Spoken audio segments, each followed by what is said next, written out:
সেই গণহত্যার বিরুদ্ধে বাংলাদেশের মানুষ আমরা একসাথে আজকে মেসেজ দিয়েছি। আমরা ইহুদি জায়গাবাদী আধিপত্যবাদের বিরুদ্ধে ইনশাআল্লাহ আমাদের উপর যদি ভারতের আধিপত্যবাদ আসে, ভারতের আধিপত্যবাদ মোকাবেলায় আমরা ঐক্যবদ্ধ থাকবো ইনশাআল্লাহ। স্লোগান দিয়ে দিয়ে আজকে সেরা উদ্যম ছাড়বো।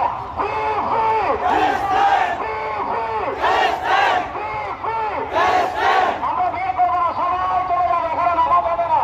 মিছিল দিয়ে দিয়ে আমরা চলে যাবো, মিছিল দিয়ে দিয়ে আমরা টার্গেট দিয়ে বের করা যাবো। আজকের প্রোগ্রাম শেষ।